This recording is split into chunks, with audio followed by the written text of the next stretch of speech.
What was today like, open to the public? A couple players got lit up, but A.J. Parker, he got trucked out his shoes. It was almost like the Madden hit stick. But how glaring is that backup quarterback spot? If anything happens to Jared Goff and he goes down, you might as well just throw away the season. Aiden Hutchinson had to get up in front of the team and sing Michael Jackson, Billie Jean, and apparently he killed it. Hutchinson in person looks a lot quicker and a lot more athletic. They did their homework and they got the right guy. How about that? Let's bring him in. Kory Woods, our Lions beat reporter here for Woodward Sports Network. What up, Kory? What up? Can you guys hear me? Absolutely. Yeah. Kory. Okay, cool. I didn't know. Trying a new mic out.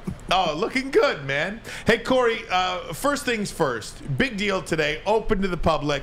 Reports that Saturday, when the season ticket holders got the first crack at it, it was a record crowd, largest crowd there since 2014, 2,500 fans. What was today like, open to the public? You know what? I did not catch that stat that you just dropped, but you know what? I could tell that it was significantly more people at practice for the season ticket holders or the Lions loyal members on Saturday as opposed to last year at the same time. Today it was a nice crowd off there, real lively. I think they saw a lot more action today from the players because they were in full pads. I know they were doing some one-on-ones, and then a couple players got lit up, but A.J. Parker, and it was a pretty good and intense practice. Guys really got after it, and yeah, that's really what I can. That's a couple other takeaways I have from that, but I'll let you guys go ahead and ask me what you got to ask. Yeah, really, my major question is, I mean, you were there when they were just doing walkthroughs and doing the conditioning. Like, what is the attitude difference between players knowing, hey, today we get to put on pads and hit each other, compared to last week when it's just kind of learning the plays, going through the motions? Were you seeing more competitiveness today than you were last week, or has it just been kind of across the board the same? I would say the intensity and the readiness definitely amped up today. You saw guys were definitely ready to get after it. You heard a lot of crunching because they were really tackling and getting after each other. So you definitely saw that pick up. The one thing that I hate bringing this up because I feel like I'm beating a dead horse and ragging on this, but they got to do something about that backup quarterback situation before the season starts. I really do think that if anything happens to Jared Goff and he goes down, you might as well just throw away the season and take it over because Tim Boyle does look better. Better than Tim Boyle looked. but he still looked a little bit shaky today. Some overthrows, throws in the dirt. Looked a little bit shaky in the pocket. David Blau, I honestly don't think unless Tim Boyle and Jared Goff both get ran over by a truck, he won't see the field. So it's just something that it sticks out like a sore thumb. So I just gotta bring it up. And Kory, I was actually just going to follow up with that. How glaring is it when you see the backup quarterback position on this team when they go out there? Now, I know they've been in helmets and just shirts and underwear, for lack of a better way to say it, first 5 days of camp, leading up to today. But how glaring is that backup quarterback spot? Very. It's a glaring need. They're going to have to address something about that. But I'm thinking about it is they are going to be coming in with one of the top offensive lines, I believe, in the whole division. So they'll be good, and they'll be good in that respect. Just hopefully that Jared Goff doesn't go down. I believe that from some of the things I'm seeing. Again, we haven't seen a game yet. So if he's able to stay healthy, they'll be fine. But the guy, they just don't look. They don't look strong in that area. I really wish that they would have taken a chance and grabbed a quarterback at some point in the draft. Now I know everybody's going to say, "Hey, we know who you said taking number 2." That's neither here nor there. I think they should have probably picked up Sam Howell at least in the 4th round. I was talking to one of the other beat reporters about that, and just keep your fingers crossed, Lions faithful, because if Jared Goff goes down, this thing is going off the rails. Yeah, but don't you think, like, even us just having that conversation right now, we're leaps and bounds of where we were last year? Because last year, we were trying to figure out if Jared Goff was going to fit in the offense and how that was going to work. I mean, if we're worried about our backup quarterback and that's the only thing we're worried about on offense, we're doing pretty damn well for the Detroit Lions. And that's, and to that point, let's go back to Jared Goff. Jared Goff looks like a new quarterback. I believe this is because this is year 2 in this offense. Anthony Lynn is out the door. Last year, we already know that they did not have the greatest relationship according to reports. You're starting to see Jared Goff look a lot more comfortable. And I'm comparing him to this time last year because this time last year, he looked shaky. He didn't look like he had that confidence walking on the field. He didn't look like he believed in the playbook. Some of those throws were going in the dirt, just like Tim Boyle. There were some overthrows. Right now, I probably see like maybe one bad pass from Jared today. Outside of that, he's been, I'll say, above average to good. Talking to Kory Woods, our Lions beat reporter, Woodward Sports Network, covers the Lions each and every day for the network. Kory, I want to talk about the defensive side of the football in our next segment. But before we get there, was there anybody that popped offensively today? Did any one of those wide receivers pop off the screen today? Or was it just, everybody getting acclimated with everybody else? I think everybody was just really getting acclimated, but I did see Tom Kennedy catch a couple of good balls, try to make a couple of things happen. Also, Amon Ra, but that was just really about it. I think tomorrow when it's going to be day 2 of pads, we might start to see a little bit more action. But today they ended it around, around 10 o'clock. So the intensity picked up. They just didn't go too hard with it. Fair enough. Kory, you got time to stick around? Yeah, sure thing. Also, I want to bring this up too. Before we get on there, it's been the talk of the entire morning, and I hope it isn't Hard Knocks.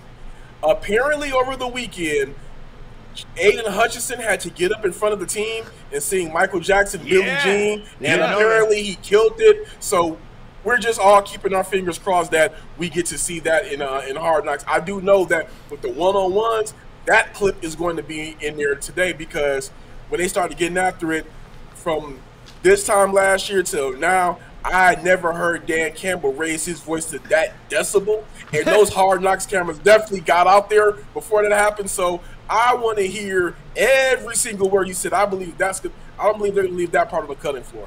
Kory, I want to talk about the defense. Aiden Hutchinson, you mentioned at the end of last hour, getting rave reviews from the coaching staff. Of course, he played up the Billie Jean song for the team. It's part of rookie hazing, for lack of a better way to say it. We got to start doing that here at Woodward Sports. I don't think we do enough hazing.